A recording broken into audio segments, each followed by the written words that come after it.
एक गांव में मोहन नाम का एक युवा कुम्हार रहता था। वो बहुत मेहनती था और मिट्टी के बहुत सुंदर बर्तन बनाता था। उसका सपना था कि वो एक ऐसा कलश बनाए जो पूरे जिले में मशहूर हो, जिसकी चमक दूर से ही दिखाई दे और जिसकी बनावट बेजोड़ हो। एक बार एक बड़े मेले में उसके बनाए हुए बर्तनों की प्रदर्शनी लगी।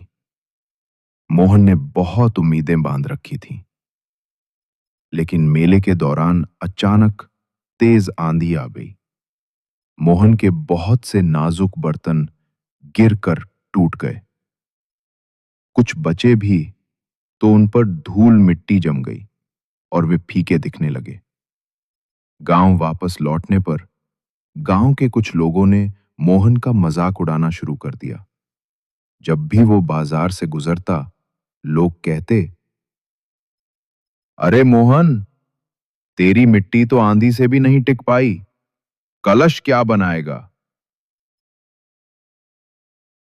होशियारी कुम्हार बनने में नहीं, बर्तन बचाने में होती है। ऐसे टूटे फूटे बर्तनों से तो खेती ही अच्छी है। ये ताने मोहन को बहुत चुभते।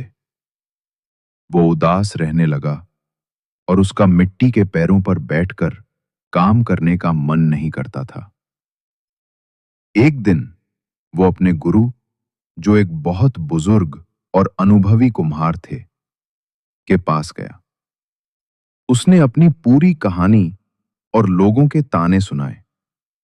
गुरुजी ने धैर्य से सुना और फिर मुस्कुराए। उन्होंने कहा, मोहन, कल सुबह तू मेरी कुटिया पर आना। अपना चाक और मिट्टी लेकर आना। अगले दिन मोहन गुरुजी के पास पहुंचा। गुरुजी ने उसे अपने चाक पर बैठाया और उसकी आंखों पर एक मोटी पट्टी बांध दी। मोहन चौंका। गुरुजी, ये क्या? बिना देखे मैं कैसे बर्तन बनाऊंगा? गुरुजी बोले, आज तेरा काम सिर्फ इतना है कि तू इस मिट्टी को अपनी उंगलियों से महसूस करे, उसकी नमी को पहचाने, उसके लचीलेपन को समझे। बिना देखे, सिर्फ छूकर और महसूस करके अपने मन में जो सबसे सुंदर कलश की छवि है, उसे बनाने की कोशिश कर।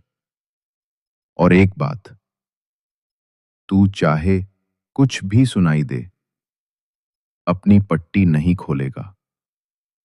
बस अपनी उंगलियों और मिट्टी पर बस अपनी उंगलियों और मिट्टी पर ध्यान दे। मोहन ने ऐसा ही किया। आंखों पर पट्टी बंधी होने से उसका पूरा ध्यान सिर्फ उस मिट्टी पर था जो उसकी हथेलियों और उंगलियों के बीच घूम रही थी। वो उसकी ठंडक, उसकी नमी, उसके उठाव गिराव को बहुत गहराई से महसूस कर रहा था।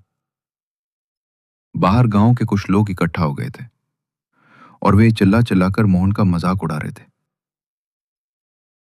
अंधा हो गया क्या मोहन? पट्टी बांधकर क्या जादू करेगा? अब तो टट्टू भी बना देगा तक पर। लेकिन एक अजीब बात हुई। मोहन को उनकी आवाजें तो सुनाई दे रही थीं, पर वे उसके दिमाग तक पहुंच नहीं पा रही थीं।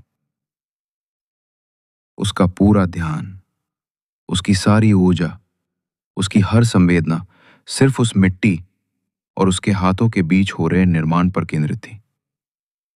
उसे बस ये महसूस करना था कि मिट्टी कैसे उसकी कल्पना के अनुसार आकार ले रही है। बाहर का शोर उसके लिए दूर का अस्पष्ट सा गूंज बनकर रह गया था। कई घंटों के बाद जब उसने महसूस किया कि कलश तैयार है, तो उसने गुरुजी को बताया। गुरुजी ने धीरे से उसकी आंखों की पट्टी खोली। मोहन ने जो कलश देखा, वो उसके जीवन का अब तक का सबसे सुंदर कलश था। उसकी बनावट परफेक्ट थी, वक्र बिल्कुल सही थे, चिकनाई अद्भुत थी। बिना देखे, सिर्फ महसूस करके और अपने काम पर पूरी तरह डूबकर उसने एक उत्कृष्ट कृति बना दी थी। बाहर खड़े लोग भी हैरान रह गए और उनके मुंह से ताने निकलने बंद हो गए। गुरुजी ने समझाया, बेटा मोहन, देखा तूने, जब तेरा पूरा ध्यान, तेरी सारी चेतना सिर्फ और सिर्फ तेरे काम पर थी, तेरी उंगलियों और मिट्टी पर थी, तो बाहर के शोर ने तुझे छू तक नहीं पाया। वे आवाजें तेरे कानों तक तो पहुंची, लेकिन तेरे मन तक नहीं पहुंच पाई, क्योंकि तेरा मन कहीं और डूबा हुआ था। सीख। इस कहानी से हमें ये शिक्षा मिलती है कि अपने लक्ष्य या काम पर इतना गहरा ध्यान केंद्रित करो कि बाहरी आलोचना, ताने या नकारात्मक आवाजें तुम्हारी ऊर्जा और एकाग्रता को भंग ना कर सकें। जब तुम्हारा पूरा मन, बुद्धि, तुम्हारी सारी इंद्रियां तुम्हारे काम में लगी हों, तो बाहरी शोर अपने आप ब्लर हो जाता है। वह तुम्हारे आत्मविश्वास और प्रदर्शन को प्रभावित नहीं कर पाता। कुम्हार की तरह अपने मिट्टी लक्ष्य को अपनी उंगलियों, कौशल से महसूस करो और उसमें पूरी